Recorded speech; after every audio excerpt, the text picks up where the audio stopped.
ছোট্ট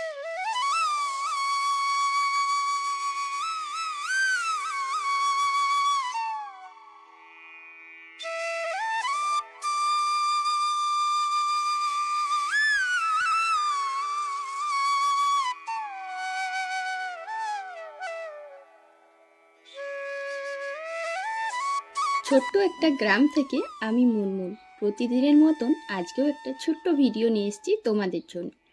প্রতিনিয়ত যে সমস্ত বন্ধুরা আমার পাশে আছো তাদের সবাইকে জানাই অনেক অনেক ধন্যবাদ।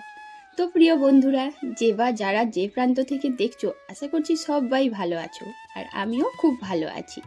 তোমরা সবাই সারা জীবন ভালো থাকো, সুস্থ থাকো, এটাই আমি চাই। তো দেখো, অন্য দিনের মতন আজ কিন্তু আর সুপ্রভাত বলছি না, কারণ আজকের ব্লগটা একদম যে সকাল থেকে করছি তা না। আজকের ব্লগটা কখন থেকে করছি আশা করছি তোমরা সবাই বুঝতে পারছো। আজকে সকাল থেকে যা যা কাজকর্ম করেছি সব অফ ক্যামেরাতে এখন তোমাদের সাথে ব্লগটা শেয়ার করছি।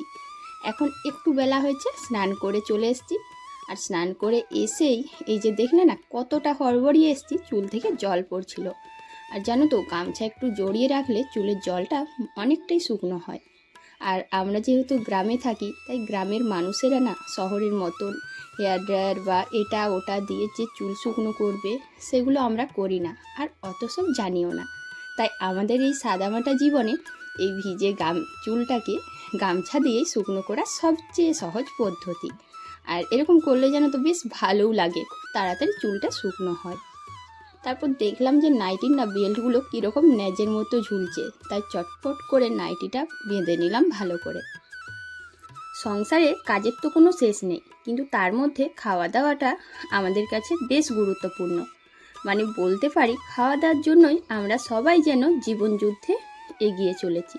এই যে স্নান করে এসে সবাইকে খাবার টাবার দিয়ে এখন আমি খেয়ে বাসন ধুতে চলে এসেছি কলপাড়ে। জানো তো বন্ধুরা, এই হাতে হাতে যদি থালা বাসন কয়েকটা ধুয়ে নিই, যখন যেটা হলো তখন যদি হাতে হাতে ধুয়ে নিতে পারি, তাহলে দেখবে একটা সময় এসে যখন খুব ব্যস্ততা থাকবে তখন ব্যাস কয়েকটা বাসন ধুয়ে নিলেই হলো। মানে হাতে হাতে যে কোনো কাজ একটু এগিয়ে রাখলে পরে অতটা চাপ থাকে না। তাই এখন দেখছি রান্নাঘরে যাওয়ার আগে এই থালাগুলো ধুয়ে নিলে পরে দুপুরে খুব কম করে এই থালা বাসন ধুতে হবে।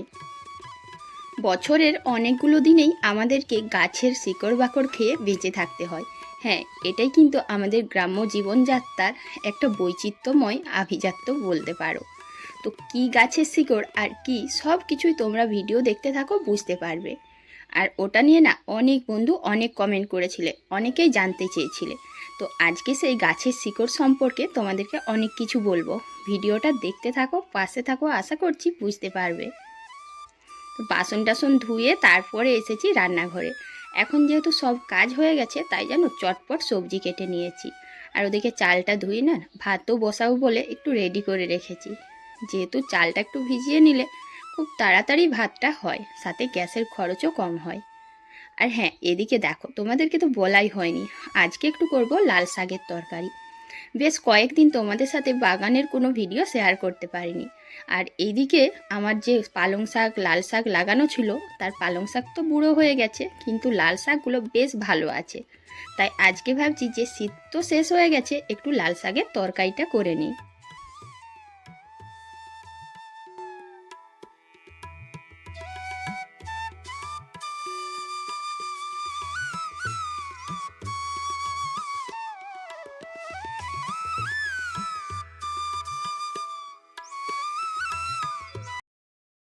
আলু বেগুন ভালো করে ভেজে তার উপর শাকটা দিয়ে দিয়েছি।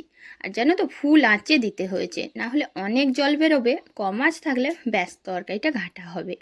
আর একটা কড়াতে ডাল বসিয়েছি। এই যে তাড়াহুড়োর উদ্যোগ, এটার কারণ হচ্ছে ওই গাছের শিকড়। আমরা গ্রামের মানুষেরা যে গাছের শিকড় খেয়ে বছরের অনেকটা দিনই বেঁচে থাকি, সেগুলো আজ আনতে যাব।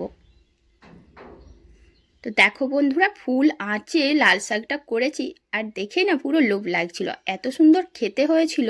যেহেতু আমি ভিডিওটা পরে শেয়ার করছি, আর এই লাল শাকটা না শীতের পরে খুব কম পাওয়া যায়, মানে লাল ডাঁটা পাওয়া যায়, কিন্তু লাল শাক আর পাওয়া যাবে না। বেশ কয়েকদিন নানান রকম সমস্যার কারণে আমি না প্রতিদিন ভিডিও দিতে পারছি না। তো বলবো প্রিয় বন্ধুরা, যারা সবসময় আমার পাশে আছো, নিশ্চয়ই পাশে থাকবে। তো সবাইকে অনেক ধন্যবাদ। আর যে সমস্ত গুরুজনরা আমার ভিডিওটা দেখছো তাদের সবাইকে জানাই অনেক অনেক প্রণাম। আর ছোট ছোট ভাই বোনদের জানাই আমার ভালোবাসা। ভাতটাও ফ্রাই হয়ে এসেছে আর বানিয়ে নিচ্ছি চাটনি। আজকে ডাল, চাটনি আর শাকের তরকারি বানাচ্ছি। আর হ্যাঁ, একটু উচ্ছে ভাতে দিয়েছি, সেটা তোমাদের সাথে শেয়ার করতে পারছি না কেন ভাতটা এখনও হয়নি। তো বন্ধুরা দেখো, আমি এতক্ষণ গাছের শিকড়ের কথা বলছিলাম, যেটা খেয়ে আমাদের গ্রামের মানুষ, কেন অনেক গ্রামের মানুষই এই জিনিসটা খেয়ে বছরের অনেকগুলো দিন, অর্ধেক দিন বলা যেতে পারে, পার করে দিই, বেঁচে থাকি এটা খেয়ে, এটাও বলা যেতে পারে। তো এই হচ্ছে সেই গাছের শেকড়। যে গাছের শেকড় সম্পর্কে অনেক বন্ধুই জিজ্ঞেস করতে ওটা কি, মানে সব জায়গার মানুষ এটা জানেও না, আবার অনেকে খেতেও জানে না, আবার অনেক জায়গায় পাওয়াও যায় না। এই হচ্ছে সেই গাছের শিকড়, যেটাকে সবজি বলা যায়, আবার গাছের শিকড়ও বলা যায়।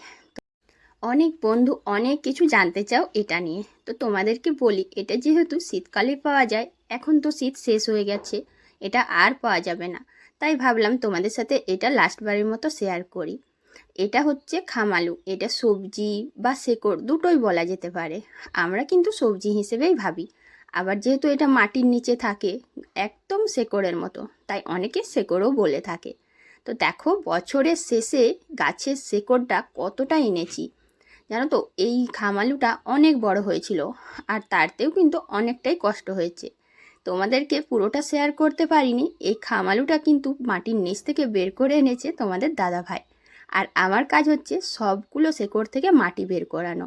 তো দেখো বন্ধুরা, এই যে টুকরো টুকরোগুলো আছে না, এটা কোনোভাবেই বের করানো সম্ভব হয়নি, তাই কেটে কেটে বের করতে হয়েছে। আর এই টুকরোগুলোই রান্না করে নেব, কারণ এখন যদি এই টুকরোগুলো রেখে দিই তাহলে নষ্ট হয়ে যাবে। আর যেহেতু আজকে রান্না হয়ে গেছে, তাই ধুয়ে ধুয়ে রেখে দিচ্ছি, কালকে রান্না করব।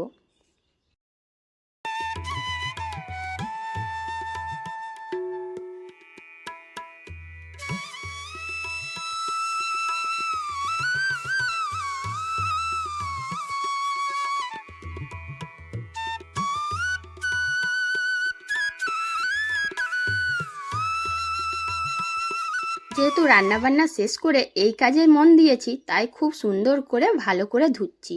যদি এই গাছের শেকড়গুলো ভালো করে না ধুই, তাহলে জানো তো যতগুলো মাটি লেগে আছে সব মাটি এটার মধ্যে চেপে বসে যাবে, আর তাড়াতাড়ি খারাপ হবে। আর খামালেও ধুতে যেতে দেখো আমার দিদির মেয়ে এসেছে। তো এত সুন্দর পুচকুটা কথা বলছিল, বেশ কিছুক্ষণ কাজ করতে করতে ওর সাথে গল্প করলাম, আবার কয়েকটা বেশ হাম্পিও দিল। ছোট বাচ্চাদের এই মিষ্টি হাম্পি ভালোবাসা, এগুলো কতটা সুন্দর লাগে তাই না? আর কাজের মাঝখানে হলে আরও ভালো লাগে। তো দেখো এতটা খামালু তুলেছি, মনে হচ্ছে আমাদের প্রায় বছরের অর্ধেকটা দিন চলে যাবে। শীতকালে এতটা খামালু কোনোবারই পাইনি, যখন শীত শেষ হলো লাস্টবারেই এতটা পেয়েছি। তো প্রিয় বন্ধুরা, যারা যারা খামালু খেতে ভালোবাসো, তোমাদের সবাইকে আমার বাড়িতে আমন্ত্রণ রইল। আর কাদের বাড়িতে এরকম বড় খামালু হয়েছে সেটাও কিন্তু কমেন্ট করতে ভুলবে না। তো এত এত খামালু খুব ভালো করে ধুয়ে রাখছি, কারণ খুব ভালো করে ধুয়ে রাখলে অনেক দিন ভালো থাকবে। আর এখন কাজ নেই, তাই খুব সুন্দর করে ভালো করে গুছিয়ে রাখাটাই হলো আমার কাজ। তো প্রিয় বন্ধুরা, এত এত খামালু, এত এত গাছের শিকড় কেমন লাগলো দেখতে তোমরা অবশ্যই জানাবে। টাটা।